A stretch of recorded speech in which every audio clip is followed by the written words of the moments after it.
Hello, everybody. I hope everyone had a fantastic week. And of course, welcome to episode 17 of Psycho's Platters. Listen, I have got to go off and tell you guys right off the bat, thank you, thank you, thank you, and more thank yous. Especially to two people that I know that are regulars in my shout-out page here in this Psycho Platter show. First of all, Wax Museum with Ronnie Dark. You know what? You guys are fantastic. Simply fantastic. The radio show is fantastic. These guys give me several shout-outs, it seems, each show. And why? Because we love our vinyl. We love our music. We try to spread the love and spread the likes and keep on keeping on with the vinyl community, okay? This is so important for one and all, because, well, let's face it, all of us can relate to music. Music is the common denominator. All right, it is. Everybody loves music. I don't know anybody that hates music. If you hate music, you must be dead. That's all I can figure out on this. So, Wax Museum with Ronnie Dark, I entirely thank you for your shout-outs. Also, Crate Junkies. Oh, man, I saw your last show. Loved it. I think it was episode 23. I think was the one that you gave me a nice big shout out, and literally I had about 10 or 11 subscribers, new ones overnight because of this. Yeah, I know. You know what? We're all in this together, like I said. So guess what, guys? 50 subscribers. I was hoping we at least got to this point. It's beautifully fantastic. It just turned over 3,000 views yesterday for the Psycho DJ 67 channel. So, like I said, I got to thank both of you guys specifically, and then my other ones I'll give shout-outs to at the end. So, we got a little bit of hodgepodge to start off with. How about this? I was digging through some boxes, found a couple more signed albums I'm going to pull off to you. This one's kind of a little weird, but for 50 cents at a Salvation Army, I couldn't help but snag this. I got this a couple years ago. Almost plumb forgot about this. Now, I know you're wondering here, it says here, from the King of Rock and Roll, thank you very much, to the King of Kings, of course, meaning Jesus, okay, Rick Stanley. Now, I know you're probably saying to yourself, well, who cares? Who's Rick Stanley? Well, you know what? If you're an Elvis fan, and I've been an Elvis fan, just about all my life, but I really got turned on to the music around 75, 76. I started collecting Elvis, okay? So I got to admit, Elvis was the cornerstone, but the Beatles were the gateway. How about that? Because that's about right. Everything else just opened the floodgates from there. So, Rick Stanley, okay? Here, this was recorded. Let's see, I want to say this was about 1979, 1980, all right? Rick Stanley was Elvis Presley's half-brother. Yeah, that's right, because, all right, Elvis, of course, his real parents were Gladys, okay, who died in 1960, and Vernon Presley. Vernon Presley, of course, in the 70s, married a lady by the name of Dee Stanley. Therefore, Dee had a couple kids. When, Vernon married them, guess what? They all turned into Elvis's half-brothers, and I think there was a sister involved, too. Well, this guy here, I'll show you let's see if I can show you this. I know it's kind of small, but that picture there, real small. There's him and Elvis, right? And, he used to do drugs with Elvis. He hung with Elvis in the 70s through the touring and stuff like that. By 1978, because, Elvis died and he had no other jobs pretty much, he went and became a born-again Christian, okay, and became a speaker and a minister. So how about that? Signed in the corner. Like I said, for 50 cents, I couldn't pass that up, because that's probably about the closest Elvis-related autograph I'm ever going to get. All right, here's another one, okay? Went to this festival back in 2009, I want to say. It was a real good one, too. Down here, Fayetteville is the big town, okay? It's a college town. It's where the University of Arkansas happens to be, okay? Let me see here. See? Woo Pig Suey? Yeah. University of Arkansas. So they had this neat festival, but it only lasted 1 year. It was called the Dixon Street Festival because Dixon Street is your main boozy bar band type street. Okay, there's culture there too, but Dixon Street is like, let's see, for the people that live in Chicago and stuff like that, it's kind of like the Rush Street of Fayetteville. You know? So that's what it is.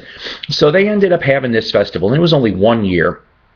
And the lineup was Shooter Jennings, okay, 38 Special, and Charlie Daniels. Oh, and the tickets were reasonable. I want to say it was like $20. That's it. And we had first row GA, general admission, okay, which even then, you know, it wasn't bad. I want to say, truthfully, I don't even think I was farther away than 50 feet from the stage. That's at least a guess here, okay? Point is that, you know me, I love getting signed vinyl. I was supposed to actually have been going backstage for Charlie Daniels because I was a member of the fan club. All right, so I would have had a meet and greet back then to see him, but unfortunately, the security didn't let me in, even though I had all the proper paperwork, and I could get real mad at them and call them dill holes and stuff like that, but you know what? They obviously weren't debriefed, so I can't get too mad. I ended up getting a nice bunch of my albums signed from Charlie through the mail, like about 2 months later, that I sent him as a compensation, you know, that, and then eventually I got to meet him in Branson, Missouri, which was a really nice treat. That was shortly before the heart attack he had. I think it was in like late 09 or something like that. So where am I going on all of this? Yeah, that's right. This is actually, Shooter Jennings puts out a lot of good material. Now, I know you can't see really well, but I got there early, and I was there in front of the gates, and 2 of the members of his band signed this album for me. Okay? I'm telling you, he looks like a badass, doesn't he, in this one? The band was really kick-ass. So, nice copy of The Wolf. All right? Not sponsored by Dunkin' Donuts, but I sure wish they would. Hey, Dunkin' Donuts, put some stores in Northwest Arkansas. I miss ya. I haven't had any since I was in McHenry, Illinois. Yeah, I said McHenry. Found a couple new vinyl finds this week, okay? Oh, don't she look delicious? Yes. I gotta tell you, I love the Runaways, you know, in the 70s. That's where, of course, Lita Ford's from. But look at this cover. Doesn't she look hot? Yes. This is 30 years old. This is from 1983, by the way. And, of course, it's called Out for Blood. Yes. On Mercury Polygram, I'll show you back here really quick. This was her band at the time. Unfortunately, really nobody that I know. And up here in the corner, just promo stamped, okay? But the condition on this sucker, really nice. I mean, it's mint. Couldn't pass that up for the song and dance. Okay, now, here's one for you. Now, I know a lot of you record people are going to have this. I do too. I have a copy of this already. But you know what? My copy of that was kind of looked like an elephant trampled on it, okay? So 2 reasons why I re-got this. Oh, let's show you the gatefold really quick, shall we? Yes. Oh yes. Machine Head. Deep Purple is one of the cornerstones of heavy metal. I don't care what any of you say. They are, let's face it. But at least in this one, you know, all the cylinders worked on this. You know, in the engine of this, Richie Blackmore, guitar god. Yes. John Lord, that's right, keyboard, the wizard of keyboards. The man, both of these two combined. Listen to Hush. You'll know what I'm talking about. Those two are just wailing away. But of course, this one here from 72, classic. Of course, you have Highway Star, Smoke on the Water, Space Truck, and oh, all of this stuff. So I got it because this copy here on the original Green Warner, okay, beautiful condition. I mean, I'm not kidding you. This thing's near mint at least. That was only one of the reasons why I got it. Because you'll have to forgive my ignorance. I didn't know that this came originally with a lyric poster. Okay? I didn't know that. I have never seen a copy of Machine Head with a lyric poster. This sucker was in it. I'm just like, so I bought it because of the clean condition and the lyric poster, so I can sing along to all the goodies. I'm telling you, fantastic. Indeed. All right, how about this one? This one I couldn't pass up either, especially when I looked at it a little closer. You know how I love hair metal. Oh, do I love hair metal. Wasp. Oh, do you people remember Wasp?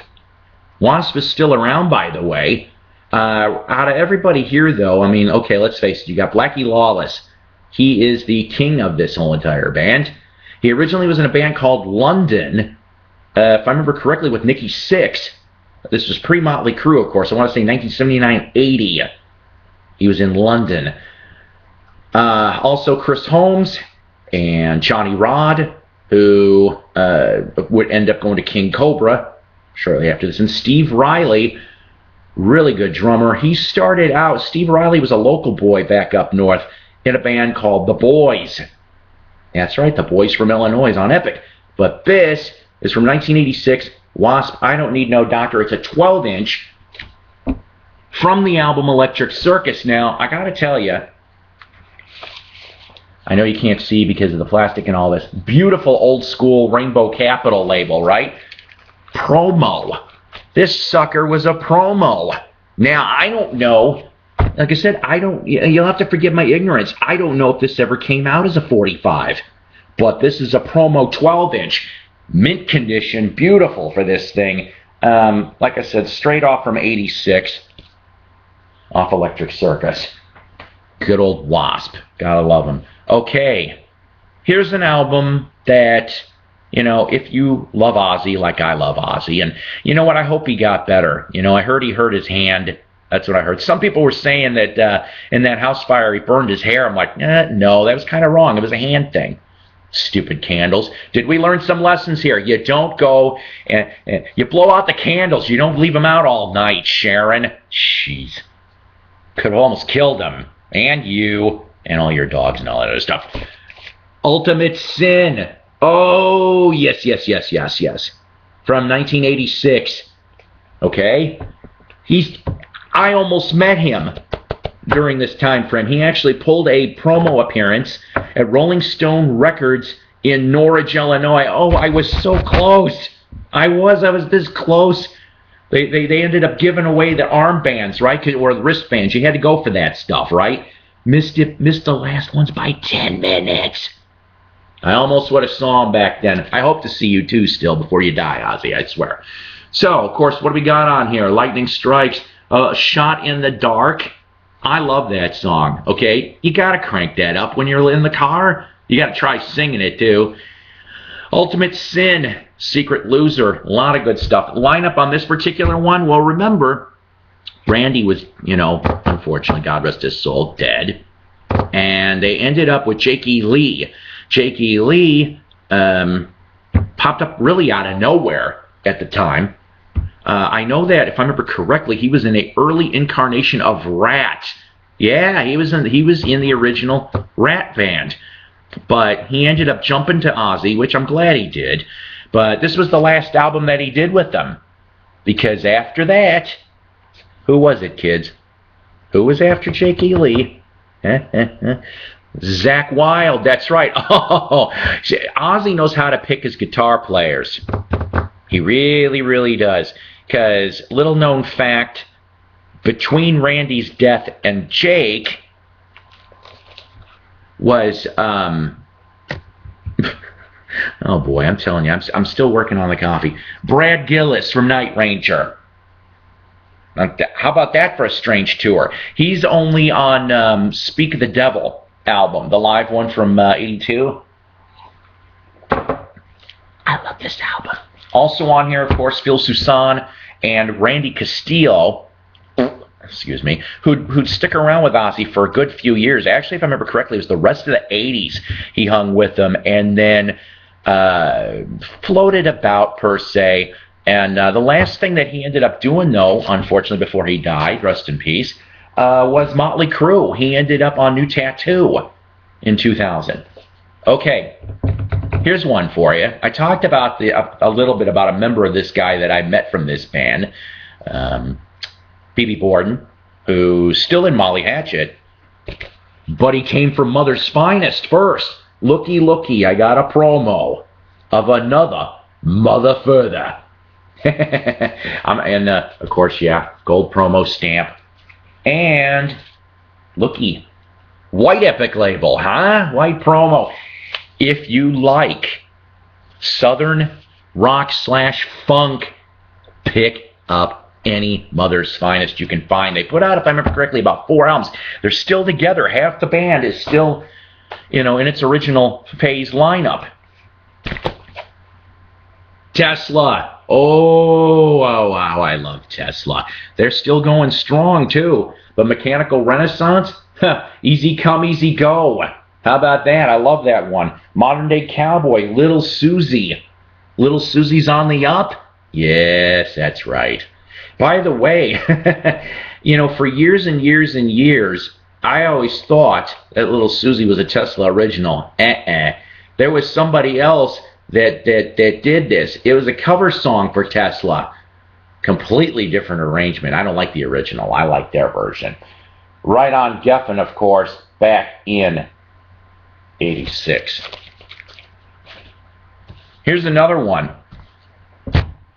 I still need to see these guys. I heard half the band, half the original lineup is still touring.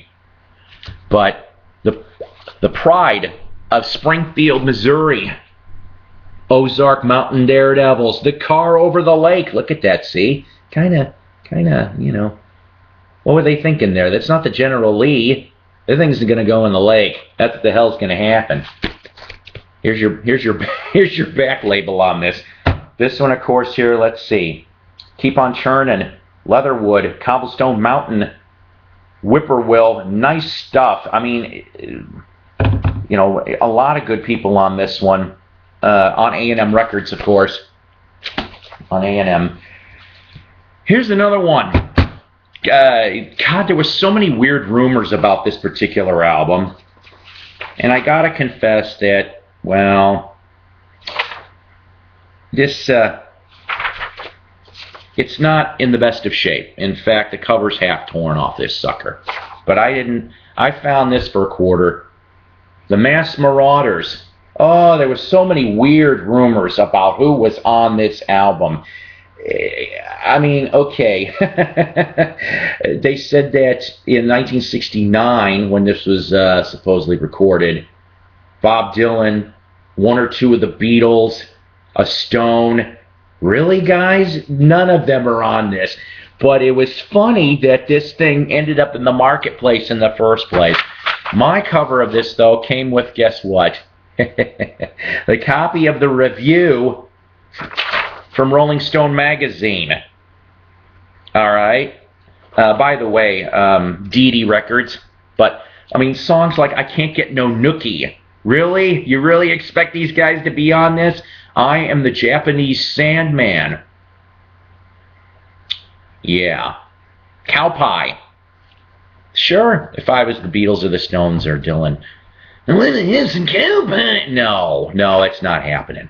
But it was just kind of funny that Rolling Stone, back in 1969, this is actually from the October 18, 1969, this was an insert in this album, okay? That that they actually believed that this was on here. In fact, on the back of this it says, "On the Town" from Ralph Gleason. The recent issue of Rolling Stone, the rock paper, has put on review of the Masked Marauders, supposedly a super musical special secret album featuring Mick Jagger, Bob Dylan, John Lennon, and others doing all sorts of far-out things, including Dylan singing "Season of the Witch." It was intended as a joke. That's right, son, a joke. Well, sir, everybody is taking it seriously, and not just young people either. Alan Klein, manager of the Rolling Stones and the Beatles, called and wanted to know where he could get one. Albert Grossman, Dylan's manager, had his secretary ring through and ask, and one of the local KSAN disc jockeys wanted to know where they were going to get their copy. Al Cooper, listed in the review as producing the date, refused to comment to a reporter in New York, thus adding to the mystery. See, I didn't even know Al Cooper was involved in this. That's kind of funny. I like Al Cooper. He's a genius. And now, gentlemen, let me clue you in to a real secret. Among those attending the Millionaires Conference here recently were Bob Dylan, Mick Jagger, and John Lennon. Mama Cass waited outside for them in the car. All in all, it's a delightful bit of instant mythology. There was so many giveaway lines in the review that it is simply incredible. Anyone believed it. Recorded at a secret studio in a small town near the site of the original Hudson Bay Colony in Canada, indeed. So I don't know how many people back then got suckered on this, but I thought that was too funny in itself. Here's one for you. Alias, with the album Contraband from 1979, Mercury Records. Now I know you're probably saying to yourself, who the hell's Alias?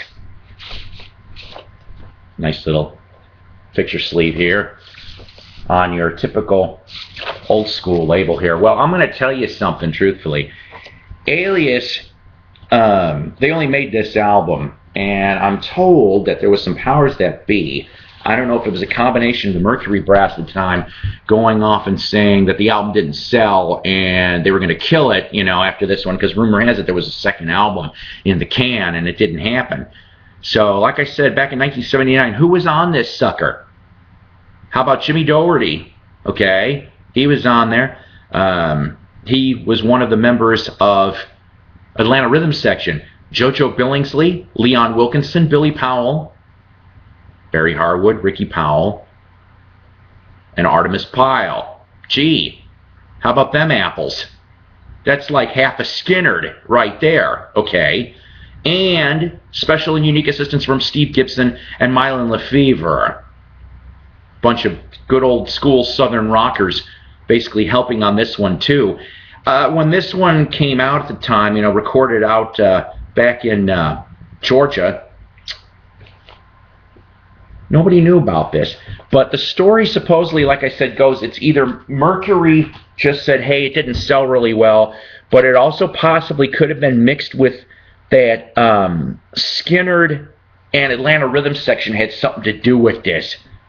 They were supposedly, it was a behind-the-scenes thing because they didn't want this album to succeed, because they were even talking back then about getting Skinnerd reunited. I mean, this is just loose stuff that I've heard over the years. Well, obviously the album didn't really go anywhere. I found that for 50 cents. In a dollar box sale, along with this. It's an Osmonds album. Now I know you're like, oh, not the Osmonds. Homemade. That's right, from the early 70s. This one here is an import on, of course, MGM records, including their single Double Loving. Yeah, I know. The album's slightly split, but you got yourself here. Looks like this. It's from Germany, by the way. Germany. I would tell you this. If you like pop music like I like pop music, and it's in the shrink too, by the way, go check them out. They are still performing in Branson. The lineup kind of keeps changing ever so often, but okay. One last thing I gotta show you. I ended up getting, this is a shout out to my mom. Yeah, that's right, my mom, Patricia. She got me a Christmas present, and she was concerned. She wasn't sure. She's like, I hope you don't have this, Paul. I hope you don't. So I end up getting a box this week. And I opened the box, and it was from a nice book dealership in the East Coast. This sucker was a big box, too. This is what she sent me. Oh, I cannot wait to dig into this. And I know you're probably trying to figure out, what is this? It is a box set, a deluxe box set of the Woodstock movie. Now, I'm sorry for the glare, but it is in a plastic container. 4 DVDs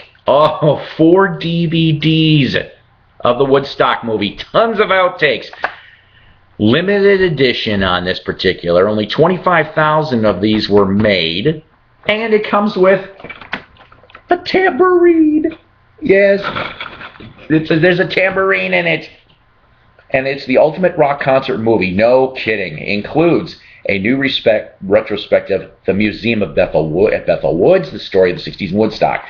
Untold stories, over 2 hours of music performances as never seen before, by Joan Baez, Paul Butterfield, Canned Heat, Joe Cocker, Creedence Clearwater, Grateful Dead, Jefferson Airplane, Mountain, Santana, Sha Na Na, The Who, and Johnny Winter. Woodstock from Festival to Feature. They go off and interview people like Martin Scorsese, Grace Slick, a bunch of other ones there too, and an exclusive bonus disc with performance footage as never before seen by Jimi Hendrix, The Who, and Canned Heat, plus 4 additional featurettes. Oh, I can't wait to watch this. If you have never gotten one of these, there still might be some for sale. You have to forgive me, I don't remember the book company. But it's just go check on Amazon. You probably still could maybe get some decently on this. All right. Guess what? I know I'm long-winded, but you guys know that by now on Psycho's Platters, because I just love talking to you guys. Shout-outs once again. Shindig Magazine. This is the newest issue. These people seem to also like me too, and I'm glad, because I love you guys too. If you like finding unknown groups. Now, I know on the cover, this bi-monthly here is the Rolling Stones. They talk about Satanic Majesty's Request. And before that, the album's Aftermath, Out of Our Heads. Classic stuff. But there's other, they go off and get into real deep articles. I mean, let's see, what was it? I was talking with Ronnie Dark about the Fallen Angels, which was a band out of Washington, D.C. Really good stuff. But if this is, how do I explain this? Some of these unknown bands, they will go off, and we're talking multiple, like 10 to 20 page articles on these bands. They do their homework, and they'll split it over 2-3 issues. I mean, heck, what was it? Strawberry Alarm Clock. They ended up stretching this for like 3 issues, and I'm like, good Lord. But they do their research. And like I said, also some unknown bands here. Family we know from 70s, United Artists, right? Gary Farr from the T-Bones, English band. Ian Hunter, of course, Daily Flash, they were on Uni Records. Ray Stinnett, I gotta tell you, really good solo album. It was originally recorded in late 69, was supposed to come out in 71 on A&M Records. Ray Stinnett was the original Sam and the Sham and the Pharaohs guitar player. He ended up basically getting half of the Pharaohs to play on this album, and it sat in the can for 41 years and finally got put out in 2012. Go look at it on YouTube. Go order it online. I want to say it's Light in the Attic Records. I hope I'm right on this. So let's see. Who else? Oh, of course, like I said, Wax Museum with Ronnie Dark. Go like them on Facebook. Sunday nights, 6 to 9 Central Standard Time, 7 to 10 Eastern Standard Time is their show. It's Ronnie, Mike Adams, who will have a new lounge music show. If you like that stuff, that's going to be starting in a week or two right after that show, the Wax Museum at night. Let's see, what else? Crate Chunkies, thank you very much. That's with a Z. Of course, Tim Smith's group, T-Mec 1959, and a new like. Oh, do I love this show. It is the Bob and Ron show. Like it on Facebook. These guys are out of Chicago, and they are two former Chicago disc jockeys from my neck of the woods. The names escape me, but boy, oh boy, do I remember you guys.